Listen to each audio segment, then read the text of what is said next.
Why aren't you living at the ranch your husband left you before he passed?" My brother Robert's voice boomed through the small apartment like thunder. He had just walked in, and his eyes were scanning the stained walls, the ceiling with its water damage, and the worn-out furniture I had managed to scrape together from thrift stores. Everything was cramped, small, and sad. I was sitting on the frayed sofa, my hands resting in my lap, my back straight just as I had always been taught. I looked at him without answering immediately. I knew my silence would say more than any words could. Robert stood in the middle of the living room, baffled, confused, pained. "Margaret," he repeated, "why are you here, in this place, when you have a big house, a ranch with land, with livestock? What happened?" I opened my mouth to answer, but I didn't have time. Behind Robert, Ethan appeared in the doorway. My son, my only son. He walked in with his hands in his pockets, his head held high. That look of annoyance I had learned to recognize so well over the last few years was plastered on his face. He didn't even look at me. He stood by the entrance as if he were just passing through. Robert turned toward him, waiting for an answer, waiting for his nephew to say something that made sense. And then Ethan spoke, with that cold voice that froze my soul every time I heard it. "That old ranch? I gave it to my father-in-law to look after the animals and build his dream house," he said, looking at Robert with indifference. "My useless mother doesn't deserve it." The silence that followed was deafening. I stopped breathing for a moment. The words fell on me like rocks. Useless. Doesn't deserve it. My mother. Robert froze. For several seconds, he said nothing. He just looked at Ethan as if he couldn't believe what he had just heard, as if the words needed time to reach his brain and be processed. Then I saw his shoulders tense up. I saw his jaw clench. I saw his hands slowly curl into fists. He cracked his knuckles. It was a dry, sharp sound. And in that moment, I knew something had changed, that something was about to explode. "Repeat that," Robert said in a low voice, dangerously low. Ethan lifted his chin with arrogance. "You heard me. I gave the ranch to Arthur, my father-in-law. He needed it. He's actually doing something useful with it. Mom wouldn't do anything other than let it rot." Robert took a step toward him, then another. He planted himself right in front of Ethan, his eyes burning with fury. "Do you know what I just heard?" Robert asked. "I just heard a son call his own mother useless, the woman who gave birth to him, who raised him, who sacrificed everything for him." "Don't start with the drama," Ethan said. "I know what's best for her, and that ranch is too much for her to manage alone." "Too much for her?" Robert raised his voice. "That woman worked that land for 30 years alongside your father. She planted every tree, raised every animal, built that house with her own hands. And you say it's too much for her?" Ethan shrugged. "She doesn't have the age for it anymore. She doesn't have the strength. It's better this way." "Better for who?" Robert asked. "For her? Or for your father-in-law? Or for your wife, who I'm sure convinced you to do this barbarity?" "Vanessa has nothing to do with this," Ethan said, gritting his teeth. "Vanessa has everything to do with this," Robert retorted. "Ever since you married that woman, you started to change. You stopped visiting your mother. You stopped calling her. And now you have her living in this hole, paying rent, while you give away her inheritance as if it were yours." I remained seated, motionless. The tears wanted to come out, but I held them back. I had cried so much in the last few months that I didn't have any tears left.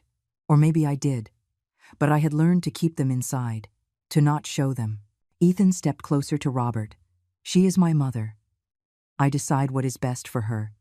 "No," Robert said firmly. "You don't decide a damn thing, because that ranch wasn't yours to give away, and what you did has a name. It's called dispossession. It's called abuse." Ethan let out a nervous laugh. "Abuse? Everything is legal, Robert." "She signed the papers. There are documents. There are witnesses." Robert stared at him, and then he smiled. But it wasn't a kind smile. It was cold, calculated.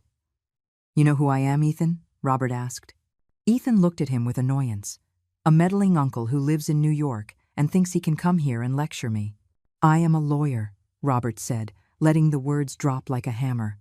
a lawyer specializing in family law and probate. And believe me when I tell you I know exactly what to do with cases like this. I saw Ethan's face change. The color drained from it. The arrogance vanished for a second. Just a second. That doesn't change anything, he said, trying to sound confident. The papers are signed. Everything is legal. Legal doesn't mean just, Robert said, and signed under duress doesn't mean valid. But a judge is going to determine that, not you. He stepped closer until he was inches from Ethan. I'm going to give you a piece of advice, he said, in a voice that was low but clear. Call your father-in-law. Tell him to enjoy that ranch while he can, because he is going to have to give it back. And when that happens, you are going to have to look your mother in the eye and beg for forgiveness on your knees. Ethan stepped back. You're crazy if you think you're going to achieve anything. We'll see, Robert said. Ethan yanked the door open. Do whatever you want. I don't care. And he left. The slam echoed through the apartment like a gunshot. The silence returned, dense, heavy. Robert stood in the middle of the room, breathing deeply, trying to calm himself. Then he turned toward me. He walked slowly and sat beside me on the sofa. He took my hands in his. They were warm, firm. I didn't remember the last time someone had touched me with affection. Margaret, he said, looking me in the eyes. This is not going to stay like this. I swear to you on everything that is holy. I am not going to allow them to treat you this way. A tear rolled down my cheek. Just one.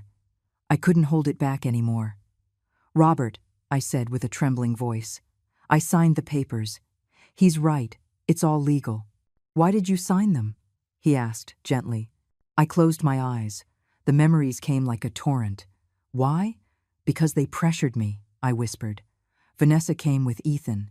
They told me it was for the best, that I couldn't take care of the ranch alone anymore, that Arthur needed it for his retirement, that I would be better off in the city, closer to the hospitals. And you believed them? Robert asked. No, I said, opening my eyes. But I was tired. So tired, and they insisted so much. So much. And I just wanted them to leave me in peace. Robert squeezed my hands. Where are the documents? The papers for the ranch? Your husband's will? The property deeds? I have them, I said, in a metal box, under my bed. I kept them all, even the ones I signed that day. Good, Robert said, nodding. Very good. Now listen to me carefully. Tomorrow, you and I are going to go to my temporary office. I am going to review every document, every signature, every date. And we are going to see just how legal all of this is. And if nothing can be done? I asked with fear. Robert looked at me with determination. There is always something that can be done, Margaret. Always. But I need you to trust me. Can you do that? I looked at him. My younger brother. The one who had gone away to study in another state. The one who had built his life far away, but who was here now, in front of me, willing to fight. Yes, I said. I trust you. Robert stood up. Get the box. We're going to review everything tonight. I got up from the sofa with difficulty. My knees hurt. My back, too. I walked to the small bedroom. I knelt beside the bed and pulled the metal box out from under the mattress. It was heavy. It was full of papers, documents, memories of a life that didn't exist anymore. I returned to the living room and put the box on the plastic table. Robert opened it carefully. He took the papers out one by one. He spread them out on the table. He read them in silence. I watched him, his furrowed brow, his eyes moving rapidly over the letters, his mouth set in a thin line. After several minutes, he looked up. Margaret, he said, this is wrong. Very wrong. What did you find? I asked. I found irregularities, he said. Many. The transfer of property was done without an official appraisal, without impartial witnesses, and most importantly, your husband's will clearly specified that the ranch was for you, with a life estate. What does that mean? I asked. It means that Ethan couldn't transfer the property without your real consent, Robert explained.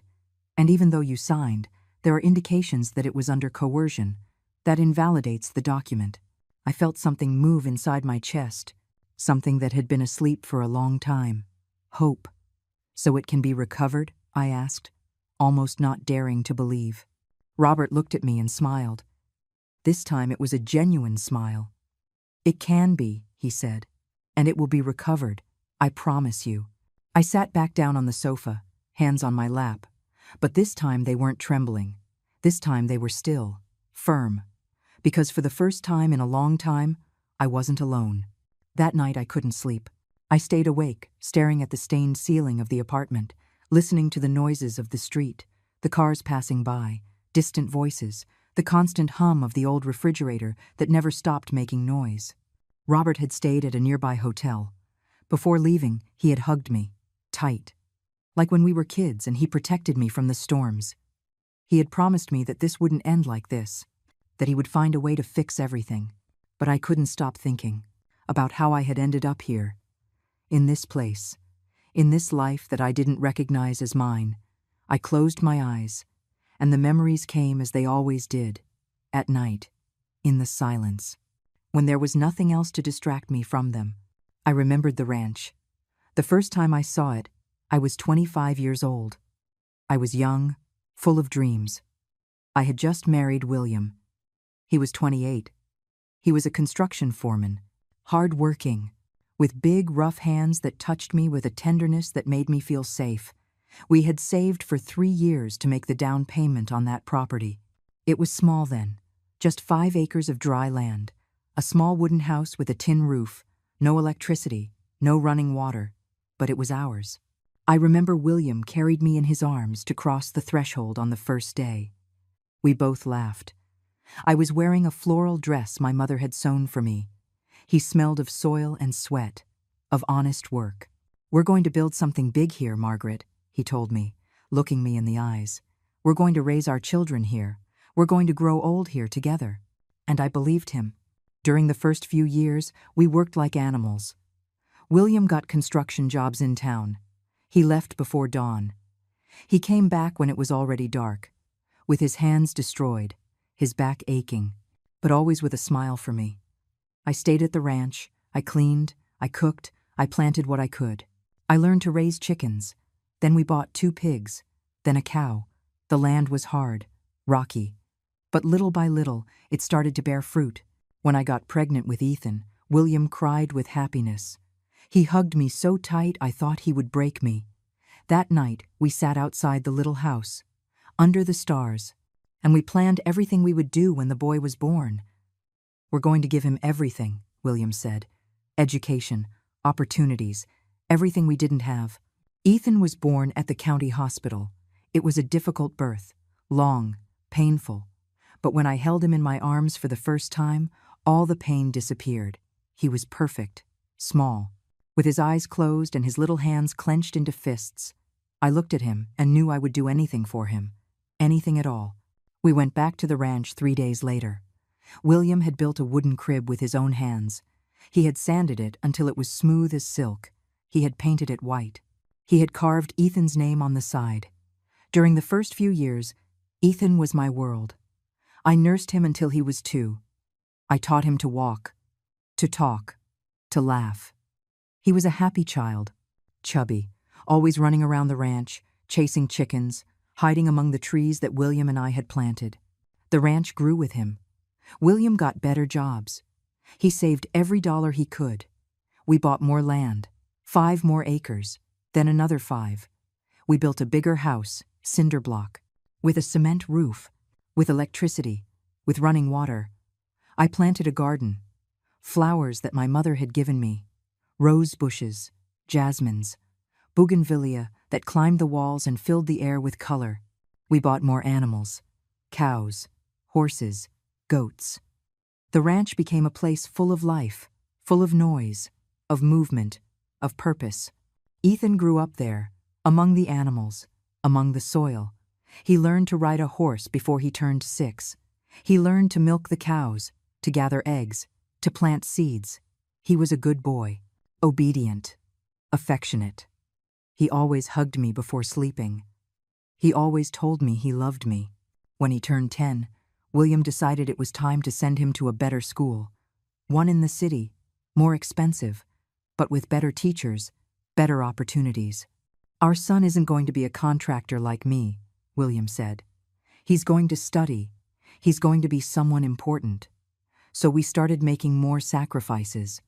William worked 6 days a week, sometimes 7. I sold the eggs, the milk, the cheeses I learned to make. All the money went to Ethan's education.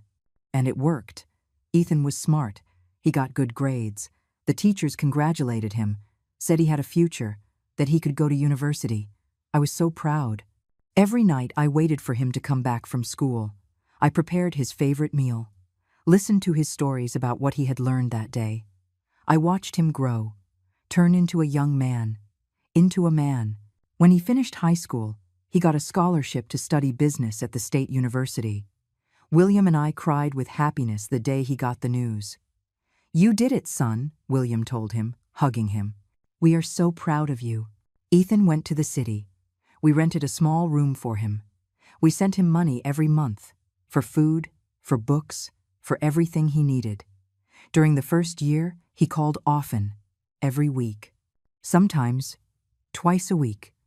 He told me about his classes, his friends, his plans. But then the calls started to space out. Once a month, then once every 2 months. He said he was busy, that he had a lot of exams, a lot of projects. In his 3rd year, he met Vanessa. The first time he brought her to the ranch, I tried to be nice. I made her favorite food. I showed her the garden. I told her stories about when Ethan was a child. She smiled, but it was a cold smile. Polite but empty. She looked at the house with disdain, the animals with disgust, the soil as if it were something dirty. "It's very rustic," she said that night during dinner. William and I looked at each other. We didn't say anything, but something in my chest tightened. After that visit, Ethan started to change. He stopped talking about the ranch with affection. He started calling it the old farm, said it was in the middle of nowhere, that it was inconvenient to visit us. Vanessa never came back. But Ethan did, occasionally, on important dates, birthdays, Christmas. But each time he stayed for less time. Each time he seemed more anxious to leave. When he graduated, he got a job at a big corporation. In the state capital, he started earning good money. He moved into a better apartment, bought a new car, and he married Vanessa. They didn't invite us to the wedding. Well, that's not exactly true. They invited us, but it was a last-minute invitation, over the phone, 2 weeks before. "It's a small ceremony, Mom," Ethan said. "Very intimate, just close family." When we arrived, we saw there were over 100 people. Elegant people, in expensive clothes, with shiny jewelry. We looked out of place in our simple clothes. Vanessa greeted us coldly. Her family didn't even speak to us. During the whole party, we stayed in a corner, alone, like unwanted guests at our own son's wedding. William didn't say anything that night. But on the drive back to the ranch, I saw him wiping his eyes. He was crying. My strong husband, my rock, was crying. "We lost our son," he said with a broken voice. I took his hand. "Don't say that. He's just adjusting to his new life." But deep down, I knew he was right. After the wedding, the visits became even scarcer. Once or twice a year, always quick, always in a hurry. William started getting sick 2 years later. At first, it was small pains, in his chest, in his arm. He ignored them for months, said it was fatigue, that it was age. But one night he woke up unable to breathe. I rushed him to the emergency room. The doctor said he had had a minor heart attack, that he needed care, rest, expensive medication. I called Ethan. I explained the situation. I told him his father was in serious condition. "I'm coming," he said. But he didn't come. He sent $500 and an apology. Said he had an important meeting at work, that he couldn't miss it. William spent 2 weeks in the hospital. I stayed with him every night, in an uncomfortable chair next to his bed, holding his hand, praying. When he got out of the hospital, the doctors told him he couldn't work anymore, that his heart was weak, that he needed to rest. That destroyed him. William was a man of work, of action. He didn't know how to sit still. He tried to keep working on the ranch. But he couldn't anymore. He got tired fast. He ran out of breath. I took the reins of everything. I took care of the animals. Planted, harvested, sold, and took care of William. I gave him his medicines, prepared his food, made sure he rested. They were difficult months, but we were together, and that was the only thing that mattered. Ethan came to visit us once during that time. He stayed for 2 hours, talked on the phone half the time, barely looked at his father. William didn't say anything. But that night, after Ethan left, I found him sitting on the porch, looking at the stars, with tears rolling down his cheeks. I sat beside him. Didn't say anything, just took his hand. "We did everything we could," he said finally. "We gave him everything." "I know," I whispered. "Where did we go wrong, Margaret?"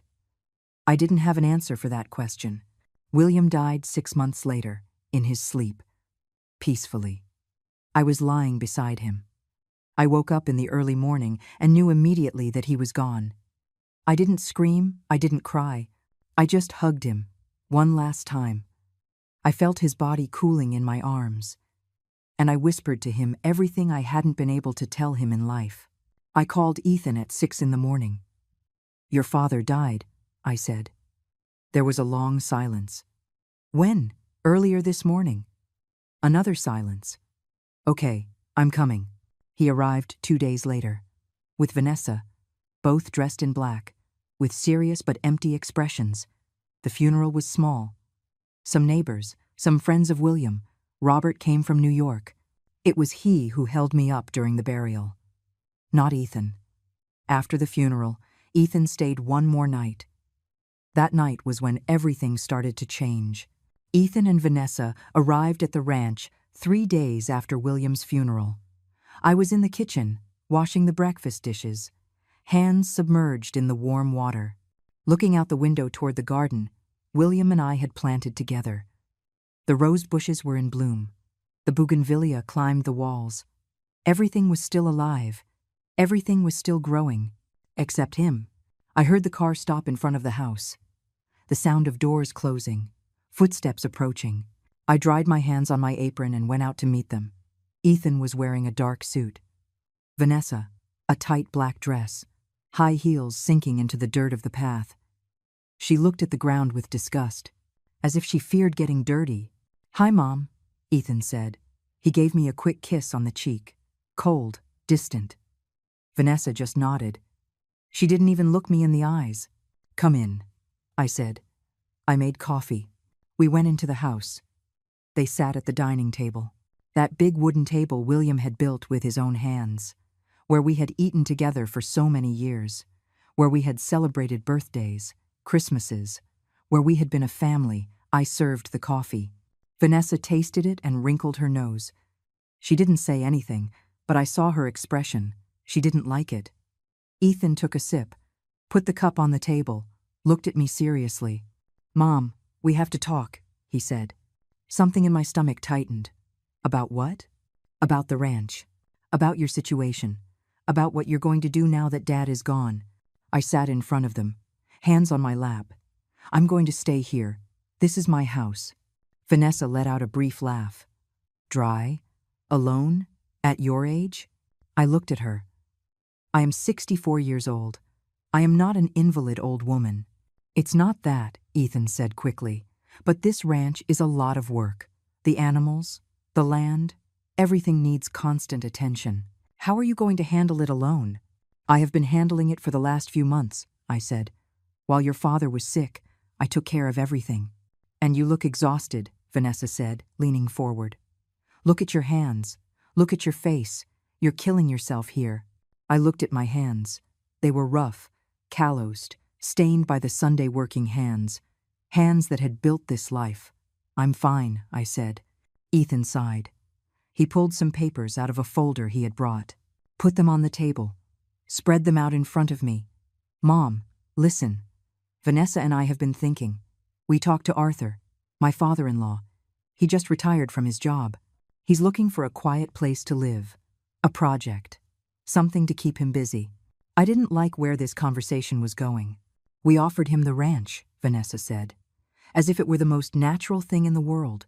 The silence that followed was absolute. What? I asked. My voice barely a whisper. Don't get upset, Ethan said. Let me explain. Arthur is a hard-working man. He knows about animals, about agriculture. He has experience, and he has money saved. He can invest in improving the property, make it produce more. This is my house, I said. My hands started to tremble. And no one says it isn't, Ethan said. But be realistic. Mom, you alone can't handle this, and the ranch is going to go to ruin if there isn't someone working it correctly. I have worked it for 30 years, I said, raising my voice. With Dad, Vanessa said. But he's not here anymore. And you don't have the strength or the capacity to do everything that is needed. I stood up. My legs were shaking, but I stood firm. This ranch is mine. Your father left it to me. To me, not to you, not to your father-in-law. Ethan stood up too.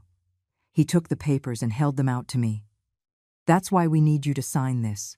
What is it? I asked, without taking the documents. It's a transfer of property. Temporary.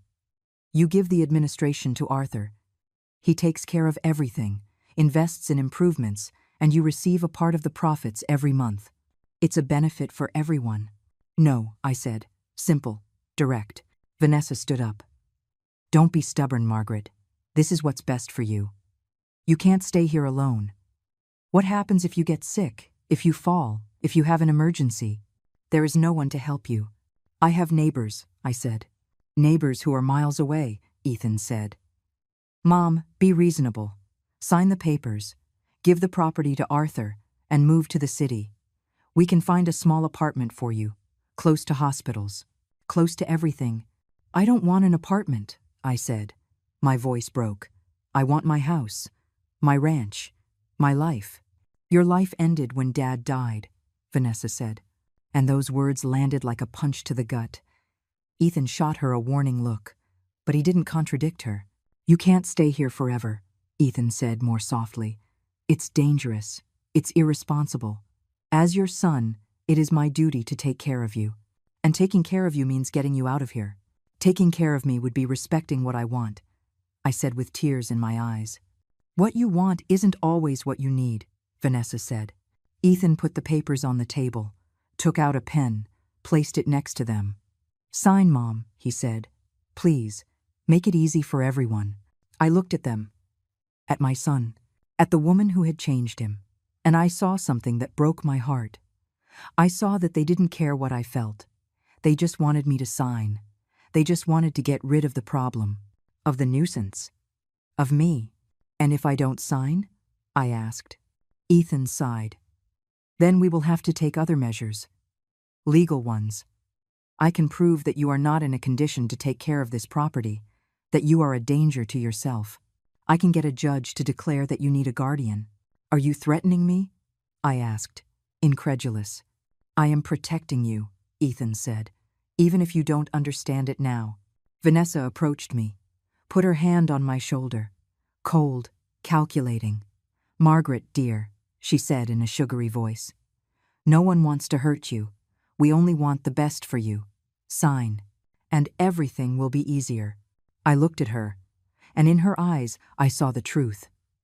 This wasn't for my own good. This was for them, for their convenience, for their plans. But I was tired, so tired. William had just died. My heart was broken. My strength was exhausted. I took the pen. My hands were trembling. Tears rolled down my cheeks. But I signed. 1 signature, 2 signatures, 3 signatures, in all the places they indicated. Ethan took the papers quickly, put them in the folder, smiled. You did the right thing, Mom, he said. But I knew I hadn't. I knew I had just made the biggest mistake of my life. They left that same afternoon. They didn't even stay for dinner. They were in a hurry. Things to do. Places to go. I stayed alone in the empty house. I walked through the rooms, touched the walls, the furniture, the memories. I went out to the garden, sat on the bench where William and I used to sit in the evenings, looked at the flowers, the trees, the animals grazing in the distance, and I cried. I cried for William, for the life we had built, for the son we had raised who now treated me like a nuisance. I cried until I had no more tears. 2 weeks later, Arthur arrived. He arrived with a big truck, with workers, with plans. He greeted me cordially. He was an older man, about 65, tall, strong, with gray hair. "Mrs. Margaret," he said, "I'm going to take good care of this place. Don't worry." I didn't answer. I just watched him while his men started unloading things. Tools, materials, furniture. "Ethan told me you're going to move soon," Arthur continued. "To the city. He already found an apartment for you." "When do I have to leave?" I asked. "In 2 weeks," he said. "I need to start the renovations." I nodded. I didn't have the strength to fight, to argue, to struggle. During those 2 weeks, I packed my life into boxes. William's clothes, his tools, his books, the photographs of Ethan when he was a child, when he still loved me, when we were still a family. I sold most of the furniture. It wouldn't fit in the small apartment Ethan had rented for me. Arthur worked outside, cutting trees, moving fences, building new structures. Every change he made was like a stab wound. He was erasing everything William and I had built. He was making the ranch his. On the last day, I loaded everything I could carry into the car Ethan had sent to pick me up. A driver I didn't know, who didn't speak during the whole trip. Before leaving, I walked one last time through the property, touched the trees we had planted, smelled the flowers in the garden, entered the empty house, and stood in the center of the living room. "Forgive me," I whispered. I don't know if I was saying it to William, to the ranch, or to myself. Then I went out, got in the car, and left. I didn't look back. I couldn't. If I did, I knew I would break completely. The apartment in the city was exactly as I imagined. Small, dark, in an old building in a noisy area. 1 bedroom, a tiny kitchen, a bathroom, a window that looked out onto an alley. The driver left the boxes on the floor, gave me the keys, and left without saying a word. I stayed alone in that strange space, looking at the gray walls, the cold cement floor under the cheap linoleum, the low ceiling. I sat on the floor, among the boxes, and I wondered how I had gotten here, how I had gone from having a house, a ranch, a life, to having this, nothing. The first few months were the hardest. I didn't know anyone. I had nowhere to go. I had no purpose. I woke up late. No reason to get up early. No animals to feed. No land to work. I ate little. Almost didn't go out. Spent the days sitting by the window, watching the street, watching people pass by who had places to go, things to do. Ethan called once a month. Short conversations. Cold. "How are you, Mom?" "Fine. Do you need anything?" "No, I'm fine. I'll call you later."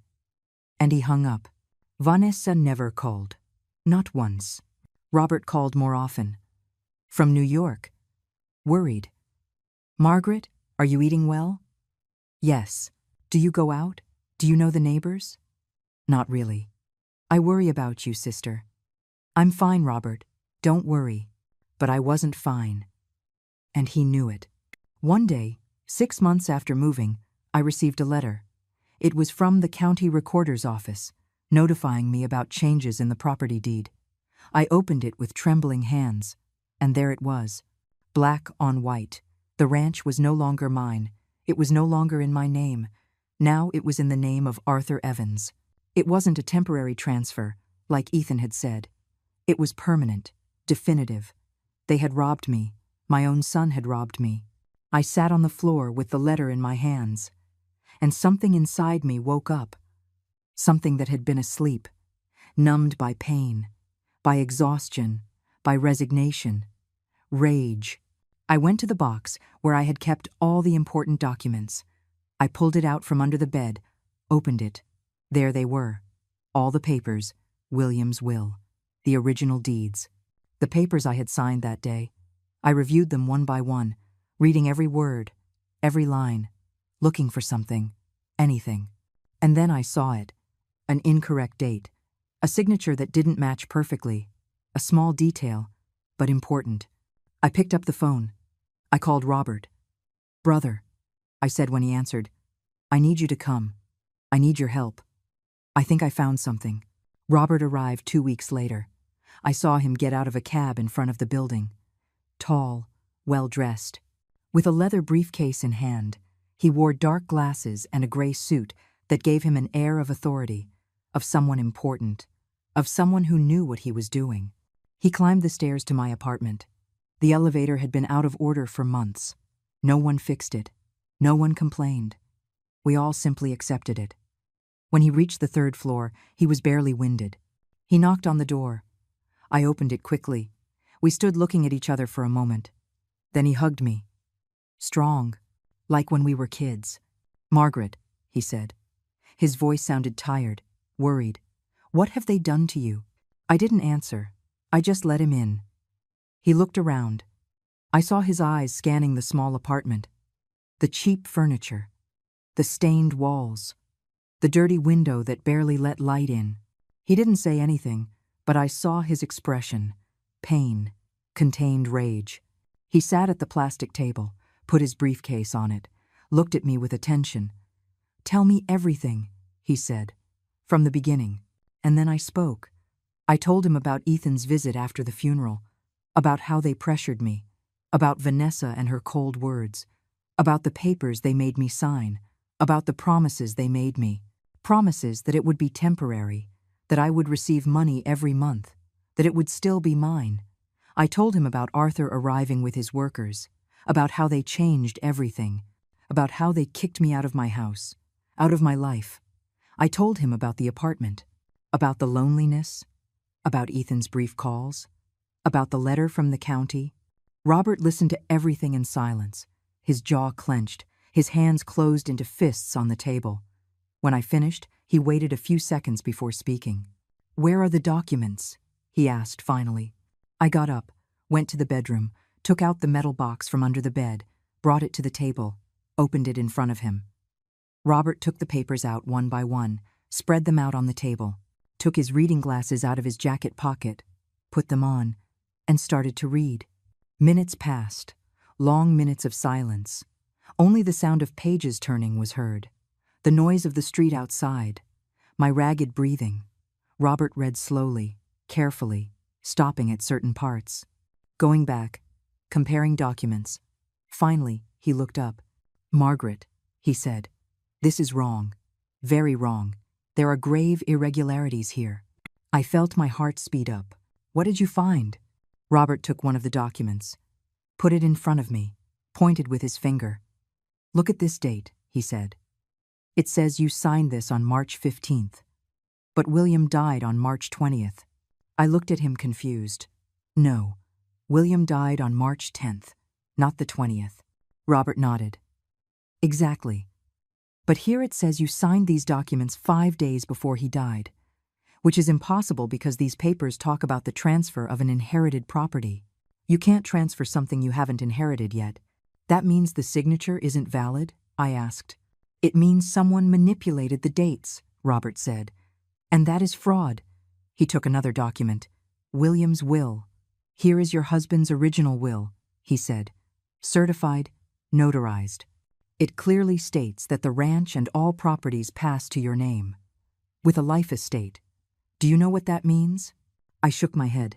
"It means that Ethan couldn't transfer the property without your real, verified consent," Robert explained. "And even though you sign documents, these have to be validated by a judge when there is a life estate involved, especially dealing with a recent widow." "But I signed," I said. "I was conscious.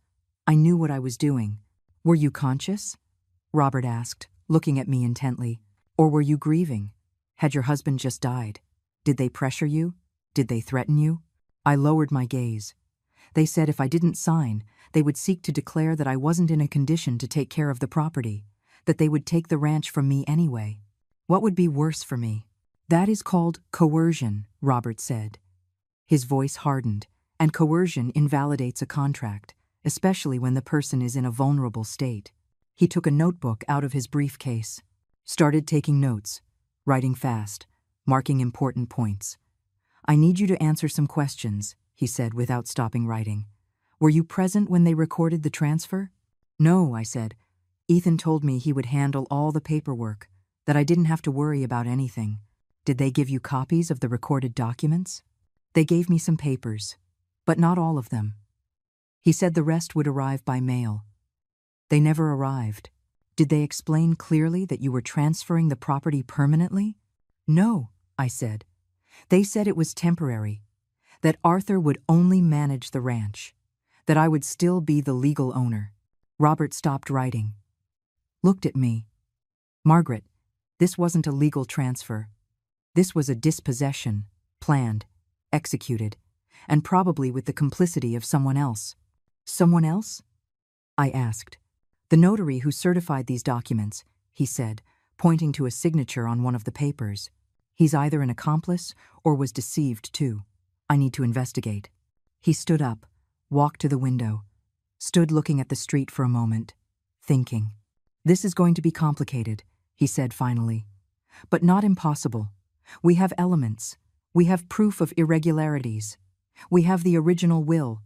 We have inconsistencies in the dates. Then I can get the ranch back? I asked. My voice trembled. Robert turned toward me. We can try, but I need you to understand something. It's going to be a long legal battle. It's going to be expensive, and it's going to be painful, because we are going to have to face Ethan directly. It will be public. It will be ugly. I don't care, I said, and I was surprised by the firmness in my voice. I don't care anymore. They took everything from me. My house, my life, my dignity. I have nothing left to lose. Robert smiled, a small but genuine smile. There is the Margaret I know, the one who doesn't give up. He went back to the table, took out his phone, dialed a number. Hi, Cecilia, he said when someone answered. It's Robert Perry. I need you to do me an urgent favor. I need to run a background check on a notary. Also, I need certified copies of property records. Yes, I'll email you the details. Thanks. He hung up, dialed another number. Hank, he said. Not the Hank from the hardware store. Another Hank. Private investigator. I need to hire a PI, someone discreet, someone good. Do you know anyone? Perfect. Give me his number. He spent the next hour making calls, taking notes, organizing. I watched him, and for the first time in months, I felt something resembling hope. Small, fragile. But there, when he finished, he put his phone away. Looked at me. We're going to do this right, he said. We're going to be smart, discreet. We aren't going to warn Ethan about what we're doing. Not yet. First, we're going to gather all the information we can, all the evidence, all the mistakes they made. How long will it take? I asked. A few weeks, maybe a month. But in the meantime, you have to act normal. If Ethan calls, you talk to him like always. Don't give him any sign that something is happening. Can you do that? I nodded. I can. Good. Now tell me. Have you seen Ethan since you moved here? No. He only calls sometimes. Short conversations. Asks if I'm okay. If I need anything. But he never comes.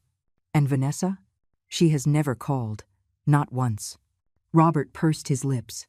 Of course not. She got what she wanted. And Arthur? Heard anything from him? Nothing. I don't know what he's doing with the ranch. I don't know if he's taking good care of the animals. I don't know anything. We're going to find out, Robert said.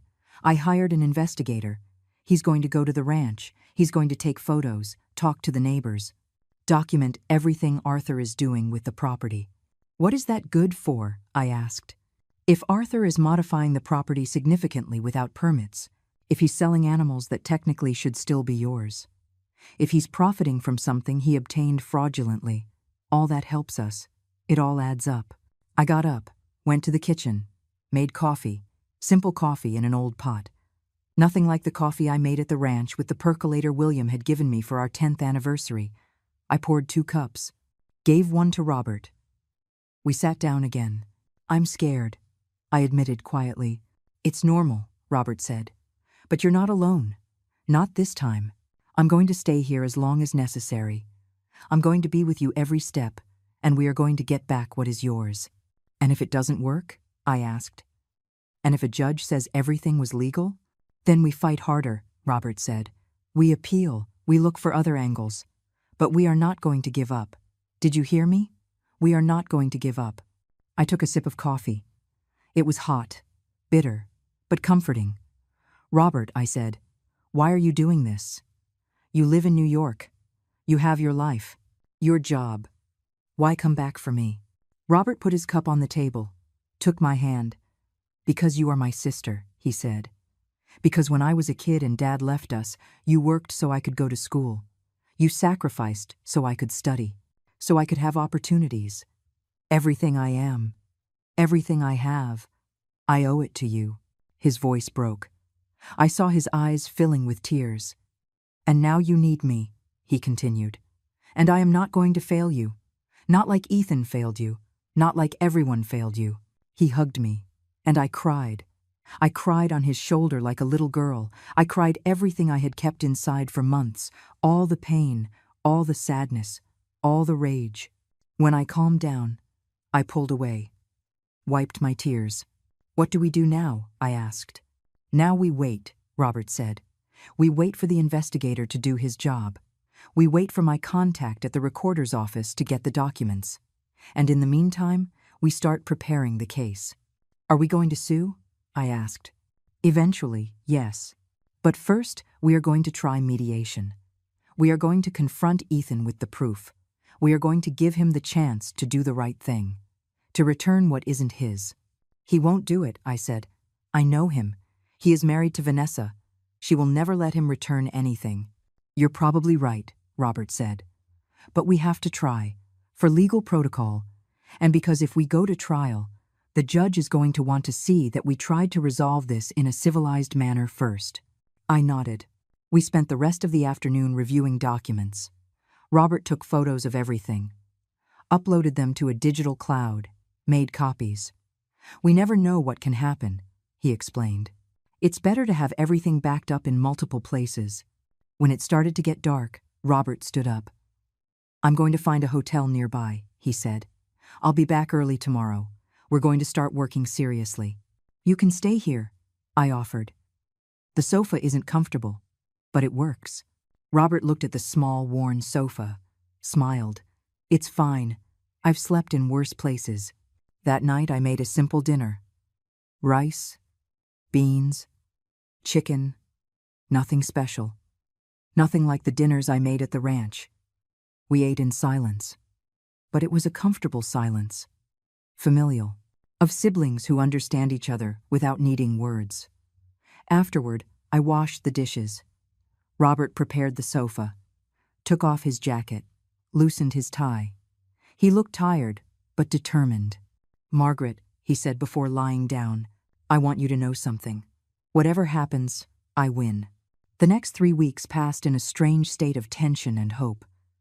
Robert worked from the apartment, his laptop always open on the plastic table, papers scattered everywhere, his phone ringing constantly. I tried to maintain my normal routine, went out to buy food, cleaned, cooked, but all the time my mind was elsewhere. At the ranch, on what we were about to do, the investigator Robert hired was named Hank Miller. He was a man of about 50, thin, with shrewd eyes. He spoke little, but when he did, every word counted. He came to the apartment one afternoon, brought a folder full of photographs, spread them on the table. I went closer to look, and what I saw left me breathless. The ranch had changed completely. The trees William and I had planted had been cut down, uprooted. In their place were new structures, metal sheds, huge corrals. The garden didn't exist anymore. The flowers had been ripped out, the ground flattened, all turned into a gravel parking lot. The house, our house, was painted another color. The windows changed. The porch where William and I sat in the evenings had been demolished. "I can't believe it," I whispered. Tears started falling without me being able to stop them. Hank pointed to one of the photos. "This is the most important thing," he said. "Look here." It was a photo of a sign. new, shiny. It said, Evans Farms, cattle production and sales. He's making a business out of the property, Robert said. He's not just using it, he's commercially exploiting it, and all the profits go into his pocket. Is that illegal? I asked, wiping my tears. It depends, Robert said, but it definitely wasn't part of the agreement they presented to you. They told you he was just going to take care of the ranch, not that he was going to turn it into a business. Hank took out more photos. I also spoke with some neighbors. They say Arthur has been selling livestock, lumber from the trees he cut. He's even renting part of the land to other farmers. He's profiting from everything, I said. My voice trembled with rage. And there's more, Hank said. He took out another group of photos. Look at this. They were photos of Vanessa, visiting the ranch, walking through the property with a woman I didn't recognize. Both taking notes, measuring.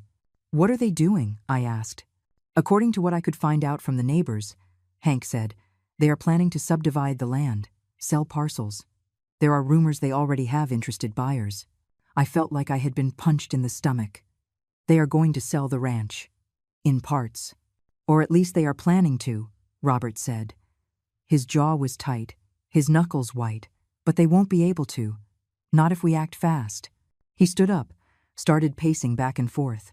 Thinking, we need to speed this up, he said. If they start selling parcels, everything gets complicated. We need to stop them before that. How? I asked. We're going to ask for a court order, Robert said. A temporary restraining order, to freeze any transaction related to the property until the case is resolved. And a judge will give it to us? I asked. With this evidence, yes, Robert said, taking the photos. We have irregularities in the documents. We have evidence of unauthorized commercial exploitation. We have significant changes to the property without your consent. It's enough for a judge to order a temporary suspension. Hank stood up. There is something else you should know, he said. Ethan has been visiting the ranch regularly. More than you thought. Apparently, he is very involved in the whole business. Of course he is, I said bitterly. This was his plan from the beginning.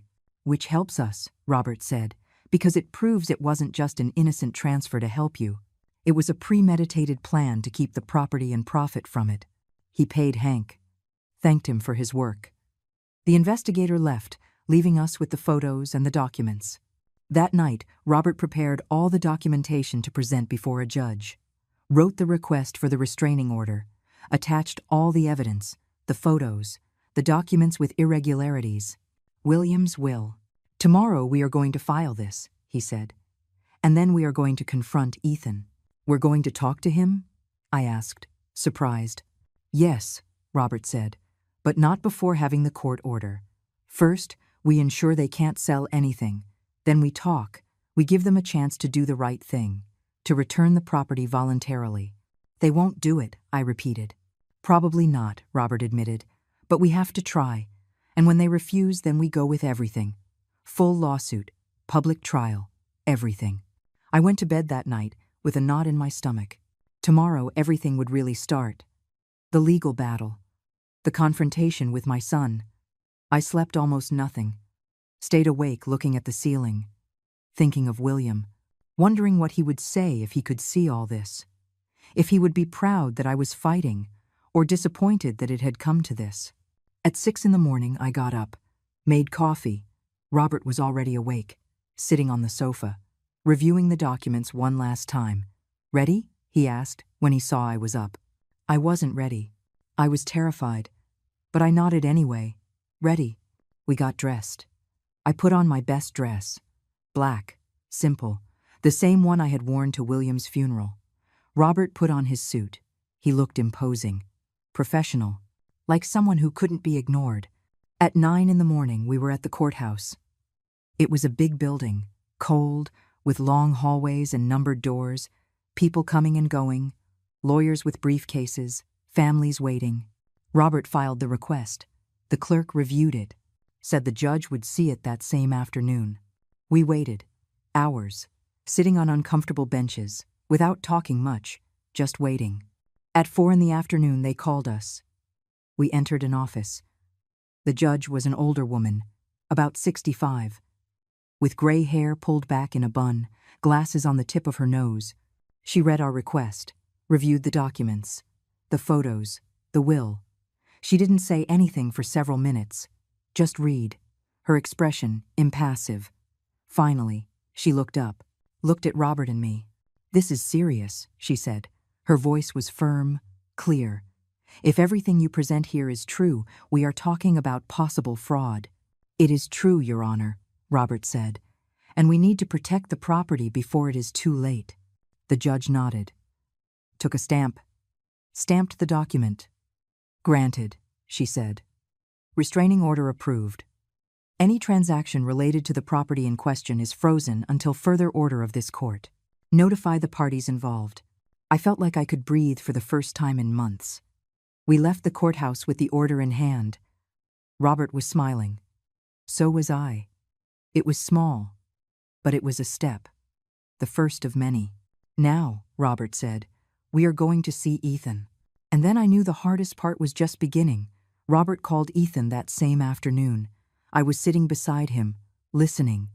My heart was beating so fast I thought it would burst out of my chest. "Ethan," Robert said when my son answered. His voice was calm. "Professional. It's your Uncle Robert. I need us to meet. It's important." There was a pause. I heard Ethan's voice on the other end. Confused, irritated. "Meet? What for?" "It's about the ranch," Robert said. "And about your mother. We need to talk. The three of us together." Another longer pause. "I don't have time for this," Ethan said. "I'm busy. If Mom needs something, she can call me." "It's not something that can be resolved over the phone," Robert said. His tone hardened just barely. "And it's not a suggestion. It is necessary. Tomorrow, at 10 in the morning, at the coffee shop downtown, the one across from the park. Are you summoning me?" Ethan let out a nervous laugh. "I am being courteous," Robert said. "I could simply proceed legally without warning you. But I am giving you the chance to resolve this in a civilized way." The silence on the other end was long, tense. "Fine," Ethan said finally. "I'll be there." He hung up. Robert left the phone on the table, looked at me. "He's coming," he said. "Probably with Vanessa. And probably with a lawyer if he's smart." "And what are we going to do?" I asked. My voice trembled. "We are going to present the evidence," Robert said. "We are going to show him that we know everything, and we are going to offer him a deal. Return the property voluntarily. And we won't file criminal charges." "Criminal charges?" I asked, surprised. "Fraud, coercion, forgery of documents," Robert said. "All that is punishable. He could go to jail. Arthur, too. And they definitely don't want that." That night I couldn't eat. My stomach was knotted, nerves eating me from the inside. I went to bed early but didn't sleep, stared into the darkness, thinking of the child I had raised, of the man he had become, wondering where I had lost my son. At 8 in the morning, I was already up. I showered, dressed carefully, chose a simple dress, gray, hair pulled back. I wanted to look dignified, strong. Robert put on his best suit, black, red tie, carried the briefcase with all the documents, all the evidence. We arrived at the coffee shop 15 minutes early, sat at a table in the back. Robert ordered 2 coffees. I didn't touch mine, just looked at it, the steam rising, disappearing. At 10 o'clock sharp, Ethan entered. He came with Vanessa. Just as Robert had predicted, she was wearing a fitted dress, high heels, perfect makeup. He wore a dark suit, looked tense, nervous. They saw us, walked toward our table, sat across from us. Ethan looked at me for barely a second, then averted his gaze. Vanessa didn't even look at me, kept her eyes on Robert. "This better be important," Ethan said. "I canceled a meeting to come." "It is important," Robert said. He opened his briefcase, took out a folder, put it on the table. "It's about the fraud you committed against your mother." Vanessa tensed. Ethan blinked. "Fraud? What are you talking about?" Robert opened the folder, took out the first document, put it in front of Ethan. "This is the document you made your mother sign," he said. "Look at the date. It says March 15th, but your father died on March 10th. This document speaks of transferring an inherited property. How can your mother transfer something she hadn't inherited yet? Ethan took the document. Read it. The color started to drain from his face. It's just a clerical error, he said. It's not an error, Robert said. It is forgery. Someone changed the dates so it would look legal. He took out another document. And this is your father's original will. It clearly says the property passed to your mother with a life estate. Do you know what that means? Ethan didn't answer. It means you couldn't transfer that property without a court order, Robert continued. It means everything you did is null and void. Invalid. Vanessa leaned forward. She signed voluntarily. There are witnesses. She signed under coercion, Robert said, staring at her. She had just been widowed. She was vulnerable. You threatened to take the property from her anyway if she didn't sign. That invalidates consent. He took out the photos, spread them on the table, the photos of the destroyed ranch, of the commercial sign, of Vanessa measuring the land. And this, Robert said, this shows that Arthur is not just taking care of the property, he is exploiting it commercially. He is profiting. And you are planning to subdivide it and sell it. Ethan looked at the photos. His mouth open. Speechless. You spied on us? Vanessa asked. Her voice trembled with rage. We investigated, Robert corrected, as we should have done from the beginning. He leaned back in his chair, crossed his arms. Here is the situation, he said. I have enough evidence to sue you for fraud, for coercion, for document forgery. I can make this very public, very ugly, and very expensive for you. But, he continued, I am willing to give you a chance. Just one. Return the property, sign the necessary documents. And this ends here. No lawsuit, no charges. It's over. The silence that followed was heavy. Ethan looked at the table, his hands shaking. Vanessa looked at Robert with pure hate in her eyes. And if we say no? Vanessa asked. Then we see you in court, Robert said. And I promise you that you aren't going to win. You are going to lose the property anyway. But you are also going to lose money, reputation, and possibly your freedom. Ethan finally looked at me, for the first time since he had arrived, and in his eyes, I saw something.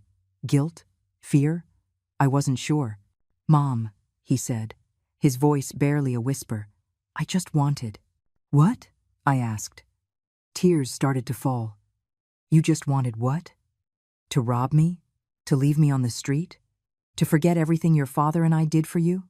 He shrank back, as if my words had hit him physically. Vanessa took his hand. We aren't giving them anything, she said firmly. The property is legal. Everything is in order. Robert smiled, but it was a cold smile. We'll see, he said. He put the documents back in the folder. You have until noon tomorrow to decide. After that, I file the formal lawsuit. He stood up. I did too. We left the coffee shop without looking back. Outside, I breathed deeply. The fresh air filled my lungs. Do you think they'll do it? I asked. Do you think they'll return the ranch? Robert shook his head. No. Vanessa won't allow it. But I had to give them the chance. And now what? Now, Robert said, we prepare for war. We didn't have to wait until noon the next day. At 8 o'clock that same night, someone knocked on the apartment door. Robert and I were reviewing documents, preparing the formal complaint. When we heard the knocks, we looked at each other. Are you expecting anyone? Robert asked.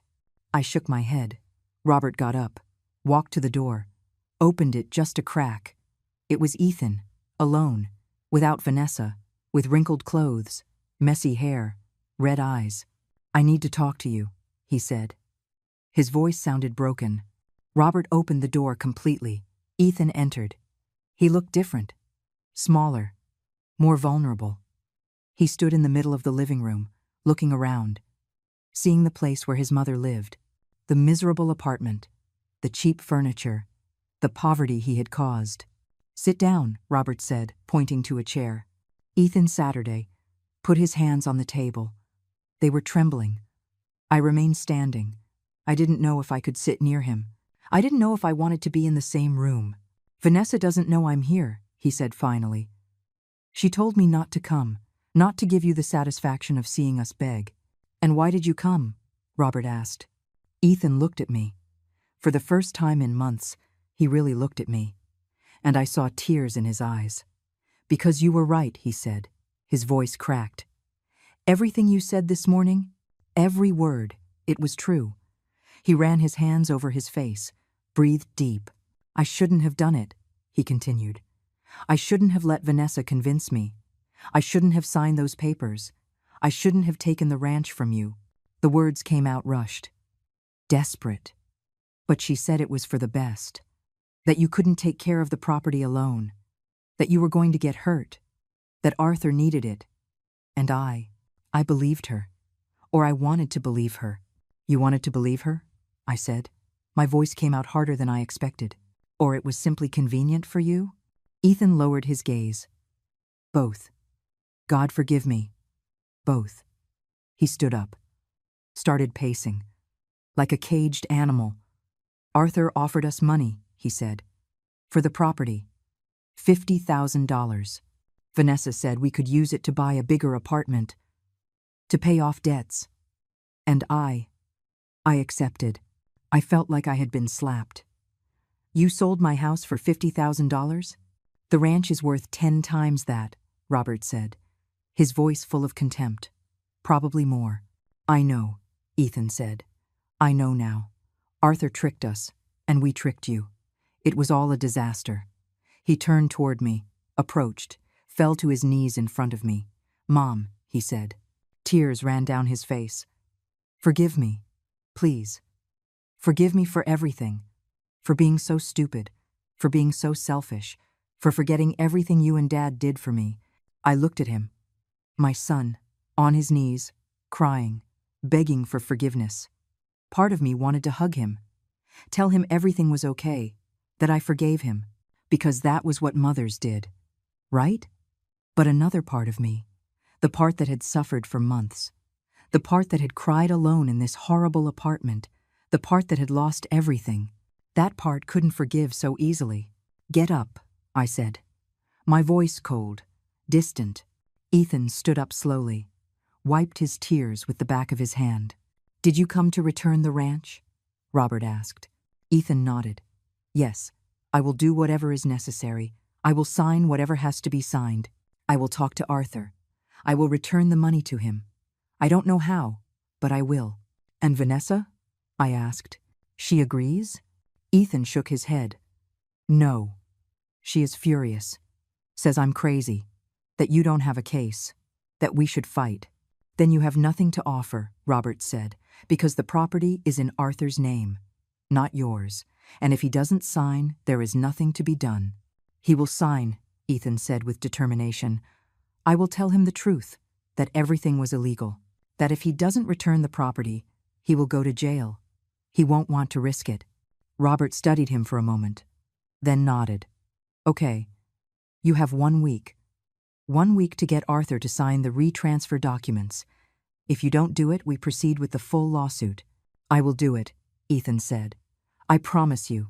He turned toward me. Mom, I know you don't believe me. I know I have broken your trust. But I am going to fix this. I swear. I didn't answer, just looked at him. He waited a few seconds, waiting for me to say something, for me to give him some sign of forgiveness. But I didn't. Finally, he lowered his head, walked to the door. Before leaving, he stopped. I love you both, he said without turning around. You and Dad. I always loved you, even if it doesn't seem like it. And he left. The door closed behind him. Silence filled the apartment. Robert approached, put his hand on my shoulder. Are you okay? He asked. I don't know, I said honestly. I don't know what I feel. It's normal, Robert said. He is your son. It's complicated. I sat on the sofa. My legs wouldn't hold me anymore. Do you think he'll do it? I asked. Do you think he'll really return the ranch? Robert sat beside me. I think he is going to try. But Arthur isn't going to want to let go of the property easily. He has invested money, has made changes. He won't want to lose all that. Then we go to trial, I said. Probably, Robert admitted.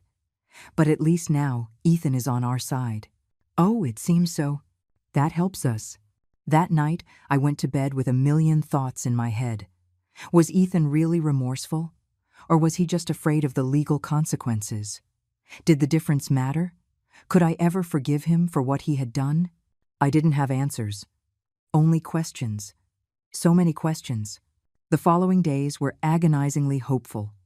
Robert kept preparing the lawsuit, just in case. I tried to keep myself busy, cleaning, cooking, trying not to think. Ethan called twice, saying he was working on convincing Arthur, that he needed a little more time. Vanessa didn't call, but according to Ethan, she was furious, threatening to leave him if he returned the property. On the 6th day, Ethan appeared at the apartment again. This time he had documents in his hand, and an expression I couldn't decipher. "I did it," he said. His voice trembled. Arthur signed. Robert took the documents, reviewed them carefully, page by page. Finally, he looked up and smiled. "They are in order," he said. "The property goes back to your name, Margaret." I felt as if the world stopped. After so much time, so much suffering, so much struggle. The ranch was mine again, but looking at my son, seeing his face full of guilt and pain, I didn't feel victory. I only felt sadness, because even though I had recovered my property, I had lost something more important. I had lost innocence, trust, the family I thought I had, and that couldn't be recovered with any document. A week later, Robert and I went to the recorder's office. We carried all the documents, the ones signed by Arthur, the notarized ones, everything in order, everything legal this time. The clerk who attended us reviewed every paper with care, compared signatures, verified dates, typed on her computer. "Everything is correct," she said finally. "The property is recorded again in the name of Mrs. Margaret Perry." She handed me a new document, with an official seal, with my name printed in black letters. I took it with trembling hands, looked at it, and felt something break inside me. Tears started falling uncontrollably. Robert hugged me. "We did it," he whispered. "We did it, sister." We left the building. The sun shone bright. It was hot, but I felt cold inside. "When do you want to go see the ranch?" Robert asked. "Tomorrow," I said. "I want to go tomorrow." That night I packed a small suitcase, clothes, some personal things. I didn't know how long I would stay. Maybe a day, maybe forever. Ethan called that night. "Mom," he said, "I heard everything is recorded. The ranch is yours again." "Yes," I said. I didn't know what else to say. "Are you going back to live there?" he asked. "I still don't know," I answered honestly. There was a long silence. Awkward. "Vanessa left me," he said finally, his voice broken. "Says I'm an idiot, that I ruined everything, that we lost a golden opportunity." Part of me wanted to console him, tell him everything would be okay. But I couldn't. "I'm sorry," I said, and it was true. Despite everything, he was my son, and his pain hurt me. "Don't be sorry," he said. "I deserve it. I deserve everything." He hung up before I could answer. The next morning, Robert rented a car. He drove for 2 hours until we reached the ranch. When we turned onto the familiar road, my heart started beating faster. And then I saw it. The ranch. My ranch. But it wasn't how I remembered it. The changes Arthur had made were still there. The cut trees, the new sheds, the destroyed garden. Robert stopped the car in front of the house. We sat in silence, watching. "You can rebuild it," Robert said softly. "With time, you can make it yours again." We got out of the car. I walked slowly toward the house. My feet knew every stone on the path, every unevenness. The door was unlocked. Arthur had left the key with the notary. He had left 2 days earlier. Taking everything he had brought, I went in. The walls were painted colors I didn't recognize. The floors had been changed. Everything looked different. But even so, it was my house. I walked from room to room, touching the walls, the door frames, remembering. Here was the kitchen where I prepared breakfast for William. Here the dining room where we ate as a family. Here the bedroom where we slept together, where we had dreamed our dreams. I went out to the backyard, where the garden used to be, now only hard dirt and gravel. I knelt down, touched the earth with my hands, and I cried. I cried for William, for the lost years, for my son who had betrayed me, for the family that had broken, but I also cried with relief. Because I was home. Finally, I was home. Robert came out and sat beside me. He didn't say anything, just was there, as he had always been. "I'm going to stay," I said, wiping my tears. "I'm going to rebuild everything. It's going to take time, but I will do it." "You're not alone," Robert said. "I'm going to help you. I'm going to stay a while longer, and we are going to hire people. We are going to plant new trees. We are going to make a bigger garden. Better." "Thank you," I whispered. That afternoon we walked through the whole property, seeing the damage, making plans. Some neighbors approached when they saw us, greeted me warmly, said they were glad to see me back, that they had known what happened, that they had been worried. "This land missed you," said Mrs. Irene, my closest neighbor. It showed. The animals weren't the same. The plants didn't grow the same. "I missed it too," I said. At nightfall, Robert and I sat on the porch that Arthur hadn't destroyed, watching the stars, like William and I used to do. "What are you going to do with Ethan?" Robert asked. "I don't know," I admitted. "Part of me wants to forgive him. He is my son. But another part can't forget." "You don't have to decide now," Robert said. "Give him time. Give yourself time." I nodded. He was right. There was no rush. For the first time in a long time, I had all the time in the world, because I was home, and no one would take it from me again. 6 months passed. 6 months since I recovered the ranch. 6 months of hard work, of reconstruction, of healing. Robert stayed 2 full months, helped me hire workers, plant new trees, rebuild the garden. We invested part of his savings in repairing the damage Arthur had done. When he finally returned to New York, the ranch was starting to look like before, different, but mine. I hired 2 young men from town, Elias and his brother William. Yes, his name was William. Like my husband, maybe it was a sign. They helped me with the animals, with the land, with the repairs that were still missing. I went back to cooking in my kitchen, sleeping in my room, walking barefoot through my garden every morning. Little by little, the ranch came back to life. I came back to life. Ethan called every week. At first, I didn't answer. Then I started to answer, but the conversations were brief. Cold. He never stopped trying, never stopped asking for forgiveness. "Mom," he would say, "I know I don't deserve your forgiveness, but I want you to know I am changing. I'm going to therapy. I'm working on being a better person." I listened, but didn't say much, until one day, 3 months after returning to the ranch, he appeared without warning. He arrived in an old car, alone, wore simple clothes, his hair longer. He looked tired, but he also looked different, more humble, more real. He got out of the car and stood in front of the house, waiting, without daring to approach. I was in the garden, planting new rose bushes. I saw his car, saw him get out, saw him waiting. I left the shovel on the ground, wiped my hands on my apron, and walked toward him. We stood looking at each other, mother and son, with so much between us, so much pain, so much history. "Hi, Mom," he said finally, his voice soft, fearful. "Hi, Ethan," I responded. Can I come in?" he asked. I thought about it for a moment. Then I nodded. We went into the house. I served him coffee.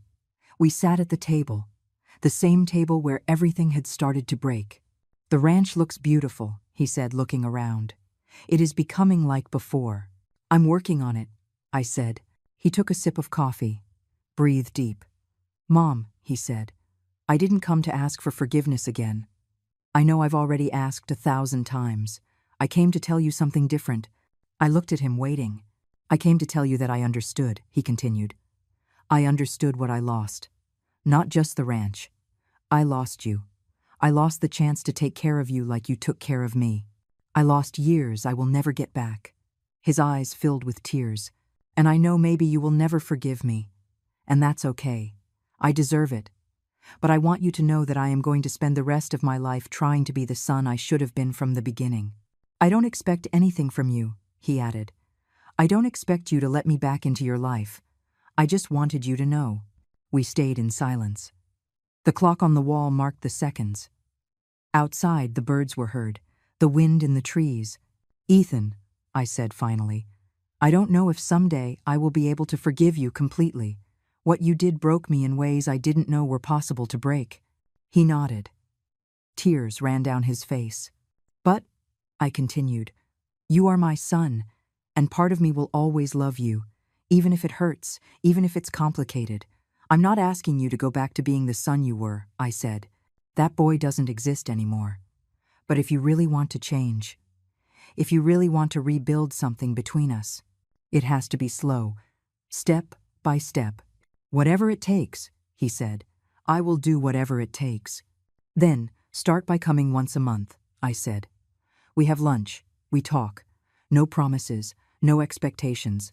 Just see what happens." He stood up, walked toward me, knelt in front of my chair, took my hands. "Thank you, Mom," he whispered. "Thank you for giving me a chance I don't deserve." I put my hand on his head, like when he was a child, when he got hurt, and I consoled him. "Get up," I said softly. He got up. We hugged. It was brief, still awkward, but it was a beginning. When he left that afternoon, I stayed standing on the porch, watching his car disappear down the road. I didn't know if someday things would go back to how they were before. Probably not. The damage was too deep. But maybe, just maybe, we could build something new, something different, something honest. I turned and looked at my ranch. The young trees growing, the flowers sprouting, the animals grazing peacefully. I thought of William, of everything we had built together, of everything I had fought to keep. "I did it," I whispered to the wind. "I got our house back. I got my life back." I went into the house. My house. Prepared dinner. Ate alone. But I didn't feel alone. Because I was where I belonged. On the land I had worked, in the house I had built, in the life I had fought to recover. That night I sat on the porch, under the stars, with a cup of hot coffee in my hands. And for the first time in a long time, I felt peace. It wasn't the perfect life I had imagined. It wasn't the intact family I had dreamed of. But it was my life. On my terms, with my dignity intact, and that was enough. I looked toward the sky. Toward the stars William and I used to count. "My name is no longer just Ethan's mother," I said aloud. "My name is no longer just William's widow. My name is Margaret Perry, and my story is just beginning." I smiled, because it was true. At 64 years old, I had lost everything, and I had recovered it. I had been betrayed by my own son, and I had survived. I had hit rock bottom, and I had gotten back up. This was my second chance, my new beginning, and this time, no one was going to take it from me. I finished my coffee, went into the house, locked the door. Tomorrow I would plant more flowers, repair the west fence, call Robert to tell him about Ethan's visit. Tomorrow I would keep rebuilding, but tonight I was simply going to sleep in peace, in my bed, in my house, on my land, finally home.